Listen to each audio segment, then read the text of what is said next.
في الليالي كمل بناديك مشتاق لعنيك وحشني لقاك بالي مشغول بهواك على طول والليل يطول وانا مش وياك. Bismillahirrahmanirrahim.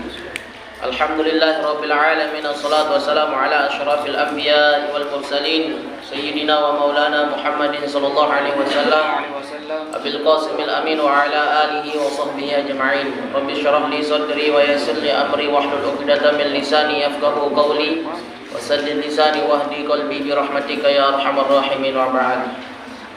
Alhamdulillah, syukurillah anak-anakku sekalian. Silakan dibuka halaman ke-8. Ini bab tentang aurat. Bab tentang aurat. Baik, kita lanjut ke bagian yang keberapa? Auratul. Yang ketiga atau yang kedua? Oke, kita ulangi ya dari awal. Al-auratu arba'. Aurat itu ada empat. Auratul rajul, aurat seorang laki-laki mutlaqan wajib, wal amati bagi seorang budak, fi sholati yaitu di dalam salat. Di auratnya laki-laki itu di dalam salat. Mana di dalam salat itu? Ma baina surrah war rukbah. Apa baina antara surrah pusat war rukbah dan lutut. Ya, itu salat apa?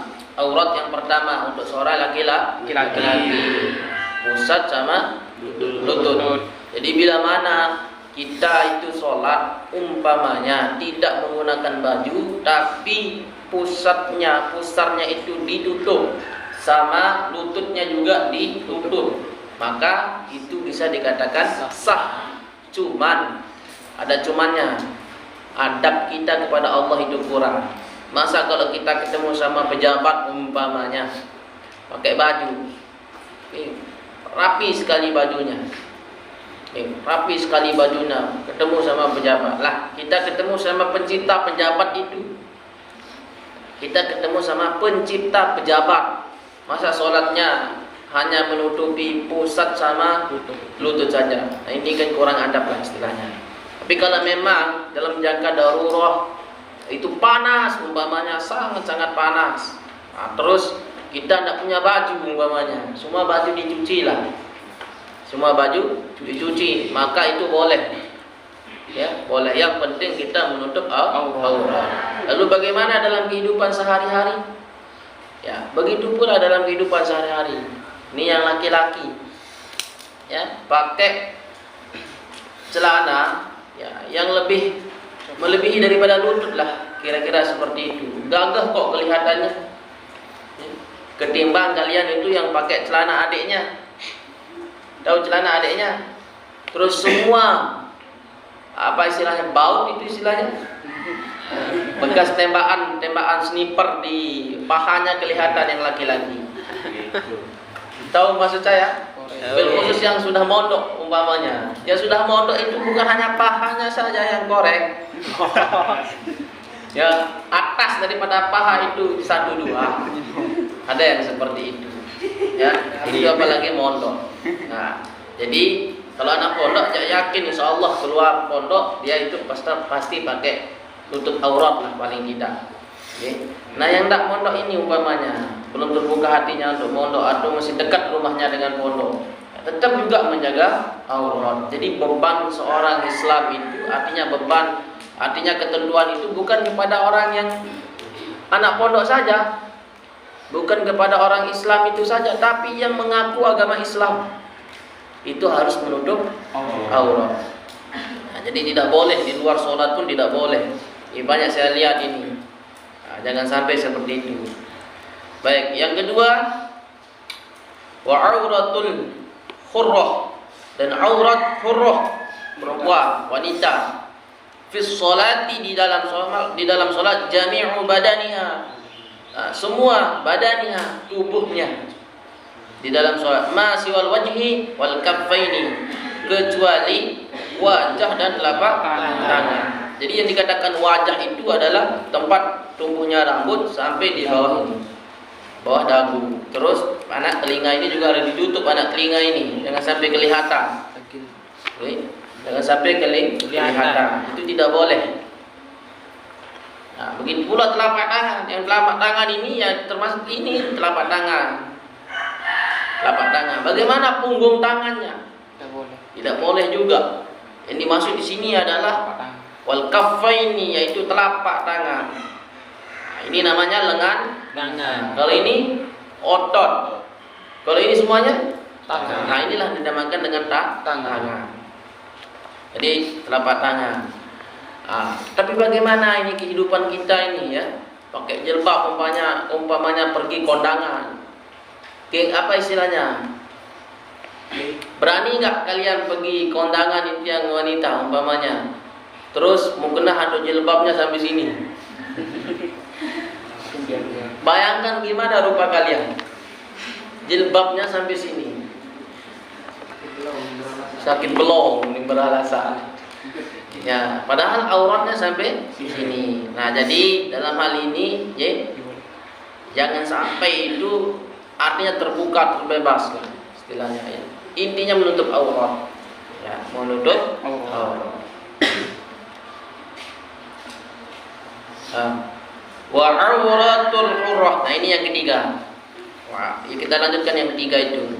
Wa auratul hurrah, dan aurat hurrah wanita, wal amati, dan budaknya.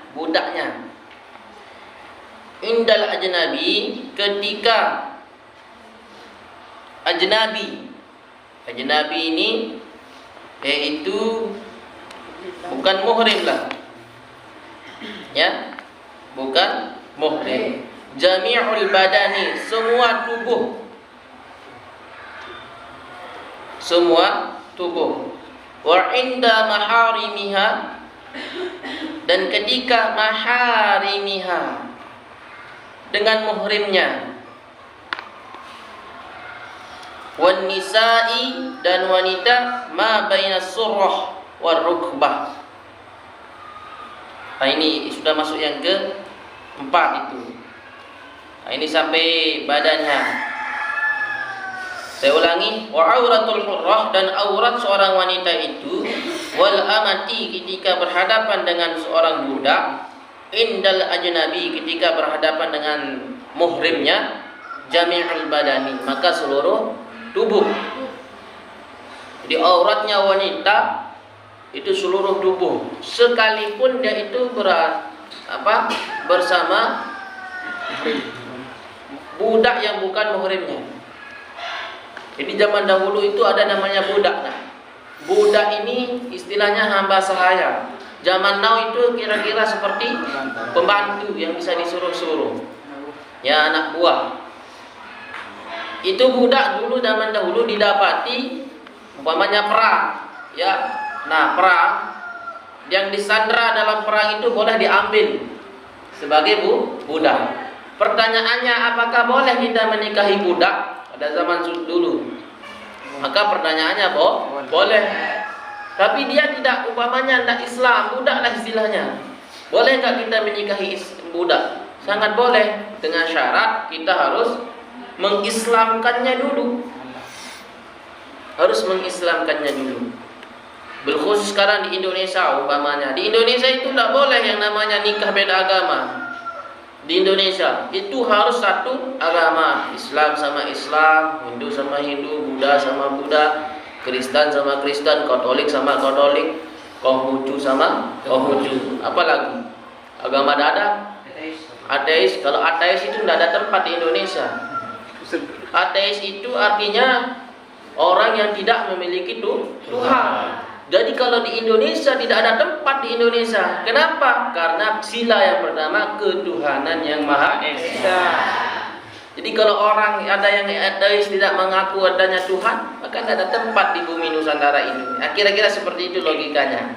Tapi tidak tahu diri ya. Sudah tidak ngaku Tuhan, pasti ada di sini. Beda kalau Lee Min Ho. Nah, kalau Lee Min Ho itu juga kan ateis dia. Tapi itu bukan di negara Indonesia, tapi di negara Seoul. Korea Selatan. Lee Min Ho. Ada Lee Min Ho kembaran di sini, KW di sini. Ada Lee Min Ho KW di sini. Ya, Ridho. Jungkook ya. Ridho. Jadi sekali lagi kalau di sini tidak ada ya yang namanya, karena di sila pertama kita ketuhanan yang Maha Esa. Nah, kira-kira seperti itu. Nah, bagaimana ini nikah beda agama? Maka tidak boleh di dalam Indonesia karena kita menggunakan ada hukum-hukumnya, ada undang-undangnya untuk menjaga daripada keberlangsungan hidup keluarga itu sendiri. Umpamanya sekarang kalau dia mau menikah, contohnya yang viral kemarin-kemarin ini Bapak Ragil lah. Ada penerus Ragil di sini, nauzubillah kalau ada.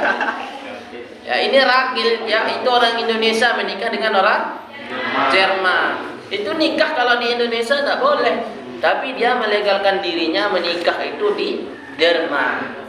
Siapa yang jadi wanitanya itu? Ragil jadi wanitanya. Itu tidak boleh nak. Ya, tidak boleh. Lihat cerita kaum Nabi Lut yang suka sama suka, jenis sama jenis. Ya, langsung diazab oleh Allah di balik itu. Apa namanya?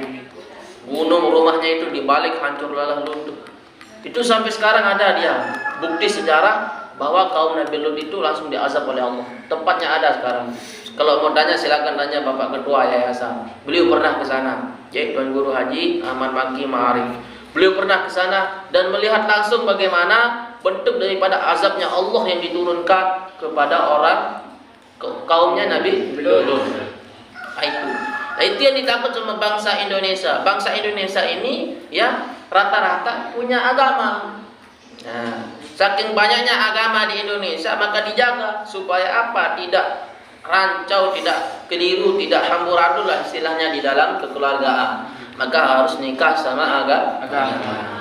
Lalu bagaimana pertanyaannya, ada artis Indonesia umpamanya ya yang menikah beda agama berkeliaran di Indonesia, bisa jadi dan pasti dia itu menikah di luar Indonesia. Nah, mudah-mudahan tidak ada penerus di sini. Kalau mau menikah sama orang Hindu, Kristen, Katolik, Buddha, Konghucu, masukin dia ke dalam Islam. Sudah dapat pahala maka dapat paha juga. Dapat pahala, dapat paha. Jadi kira-kira seperti itu. Ini yang wanita baru ngeloading ya. Dapat pahala, dapat paha. Masukin dia di dalam Islam. Nah, kok ke sana ya pembicaraannya. Ya, enggak apa-apa ya bumbu-bumbunya itu. Jadi kita boleh menikahi seorang budak itu bila mana seorang budak tersebut ya harus masuk Islam dulu. Zaman dulu. Kalau zaman sekarang ada istilah budak? Tidak ada istilah budak zaman sekarang. Anak buah baru ada, karyawannya, bosnya ada, anak buahnya.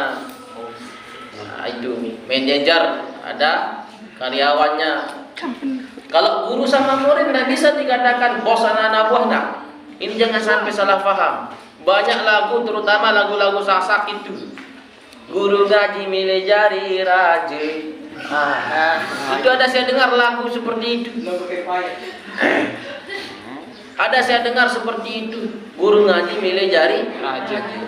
Yang buat lagu itu tidak sadar dia. Kita kalau sama guru, apalagi guru agama, ada namanya khidmah, hormat, bakti sama guru. Bukan berarti kita harus mendewakan guru. Tapi kunci ilmu kita berkah itu bakti sama guru. Bahkan kalau kita tidak membacakan suratul Fatihah sama guru, kering keberkahan ilmu kita itu.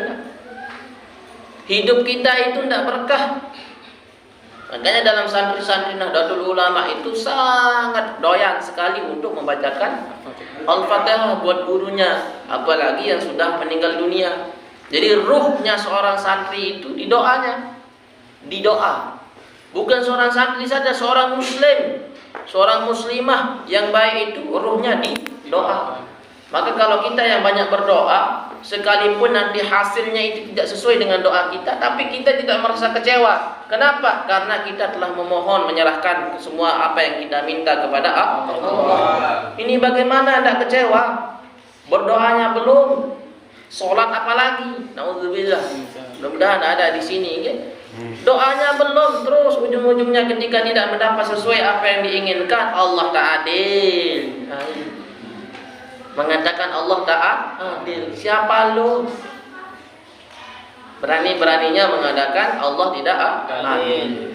Ini mau buat doa, doanya di story WA. Ya Allah, akan indah pada waktunya. Akan indah pada waktunya. Tapi kegiatannya apa? Hai rebahan yang tak punya dosa. Diatam, tidur terus puruknya tidur terus. Ya, itu main HP, berdoanya di WA. Nah, kadang-kadang WA ini juga berbahaya, nak, mohon maaf. Zaman sekarang itu berbahaya. Ya, jadi jangan sampai kalian itu sebagai santri ya menghilangkan yang namanya marwah-marwah atau adab-adab yang telah diajarkan oleh guru kita terdahulu. Maksudnya apa? Seperti kalau kita ditanya lewat WA, pasti jawabannya itu singkat, padat dan jelas. Iya. Yang lebih meyakinkan itu sudah makan, di dalam huruf Y saja. Ya. Sudah makan? Ya. Musa iya ditulis, huruf Y-nya saja ditulis. Y. Ya dibilang. Saking singkatnya. Benar nggak? Nah. Yang parah itu sudah sholat, dah. Dah. Apalagi bahasa Sasak, nggih? KKM.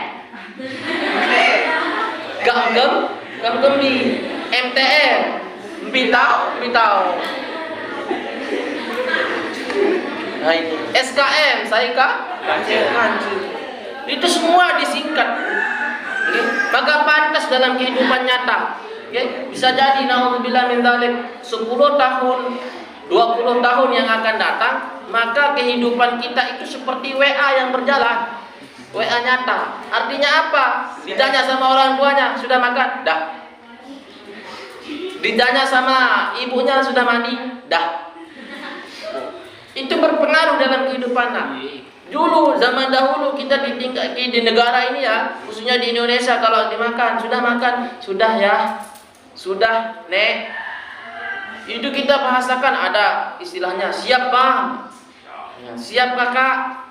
Ini yang pramuka, ada kakak adiknya. Nah, itu semua ada imbuhan-imbuhan di belakangnya. Oke, Pak Guru. Iya, Pak Guru. Nah, sekarang beda. Itu akibat daripada pengaruh WA. Bisa jadi seperti itu. Sudah belajar? Dah, Pak? Dah, Pak? Iya. Nauzubillah kalau ditaruh iya. Rata-rata seperti itu. Kenapa? Karena mungkin itu pengaruh daripada WA. Jadi hati-hati nak, westernisasi atau budaya-budaya barat ini lambat laun akan menghilangkan budaya kita tersendiri. Tuh kemarin yang lagi dipromosoi di Jakarta kalau tidak salah, yang si Tayam itu. Oh si Tayam ya. Bongi sama? Ah itulah istilahnya. Itu kan dia memperagakan budaya-budaya barat gaul lah istilahnya. Lah kita di sini, kita di sini anak-anak Sasak yang naturalnya seperti khas lah daerah-daerah kita, masa harus dirubah seperti itu? Oke lah kalau bagus rupanya. Yang bulat-bulat ini loh, itu bahayanya. Nah, jadi hal-hal seperti itu jangan sampai dipengaruhi. Mau jadi artis, itu artis Korea Selatan umpamanya banyak yang dicat rambutnya, kelihatannya masya Allah, ya bagus dipandang oleh sebagian orang, bukan semua orang. Lah dia sudah bulat, kulitnya hitam, ya, terus jarang mandi, rambutnya jarang disampo, disemir, giginya yang putih hidup lagi. Nah ini, itu menandakan hal-hal yang tidak baik lah untuk ditiru. Ya hidup itu apa adanya, ya kayak gue umpamanya. pakai peci, baju batik, celana besar. Nah, kalau kalian kan rata-rata di pensil celananya. Saya dibesarin celananya. Ya, biar apa? Nah, ini tertawa saat ini. Saya bilang biar udah tertawa ini. Ya, biar mudah berjalan. Ya, saat ya. Nah, jadi seperti itu. Nah, jadi auratnya seorang wanita di hadapan yang bukan muhrimnya itu seluruh tubuh. Wa inda maharimiha, dan ketika dengan muhrimnya, wan nisa'i, ya, seorang wanita itu ma baina surrah war rukbah, apa yang ada di antara pusat dan lutut. Nah, jadi seorang wanita itu ketika dia dengan muhrimnya, ya, auratnya itu apa yang ada di antara pusat sama lutut. Artinya apa? Umpamanya yang sama wanita, umpamanya yang mondok satu loka, terus dia pakai cadar, tidurnya pakai cadar. Nah, ini keliru ini. Jadi kalau sama wanita ya seperti ini, ya, yang muhrimnya yang tidak boleh nikah, ya. Yang muhrim, kalau bukan muhrim itu boleh nih nikah, kalau muhrim itu tidak boleh nih nikah. Nah, maka auratnya pusat sama lutut. Artinya apa? Ya, boleh kita memperlihatkan. Tapi dalam ajaran agama kita yang luhur suci itu, ya, kalau sama wanita pun kalau mau jangan sampai dibegeleh-geleh lah istilahnya. Dibiarin, tetap kita tutup, ya, menjaga untuk sang calon suami. Nah, ini bahaya ini. Nah, jadi anakku sekalian, ya, sekalipun kita sesama wanita, tolong dijaga juga auratnya.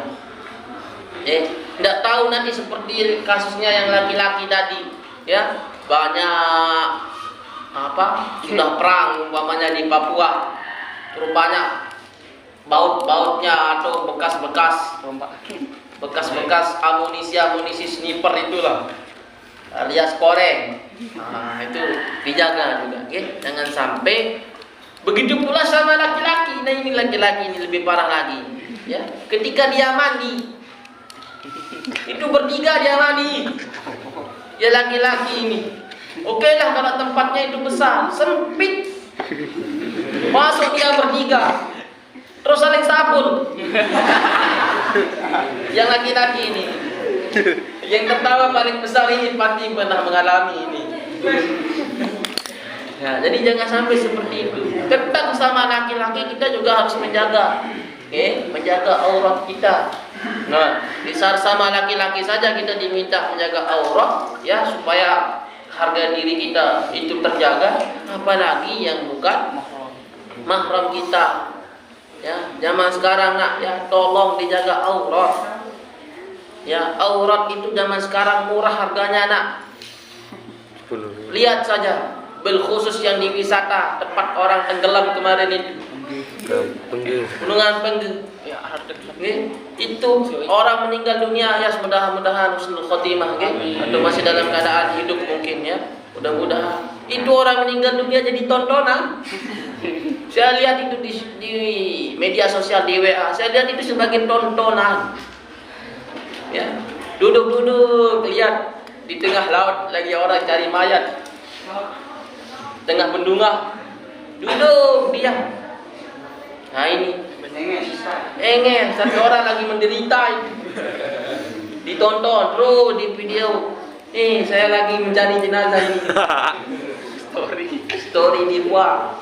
Nah, ini hal-hal seperti itu memang sebenarnya tidak kita boleh kita melihat, tapi kita setidaknya harus menampilkan wajah kita itu sedih lah. Ini sebagai bahan tontonan. Nah, ini tidak boleh itu, ya. Jadi rasa moral kita jangan sampai hilang. Nah, ini lambat laun hilang semua. Kenapa? Karena pengaruh daripada budaya-budaya tidak baik itu. Bukan hanya budaya barat saja, nak. Budaya-budaya lain itu pun kalau memang tidak baik di kita, jangan diikuti. Nah, jadi bil khusus saya peringati lagi, itu kita semua tolonglah jangan sampai aurat kita itu diobrak di pasar. Tolong kita jaga demi keberlangsungan daripada kehidupan kita yang baik. Kalau sudah aurat dihumbarna, tunggu kehancuran. Tunggu kehancuran. Wallahu a'lamu bishawab. Jangan sampai kita seperti itu.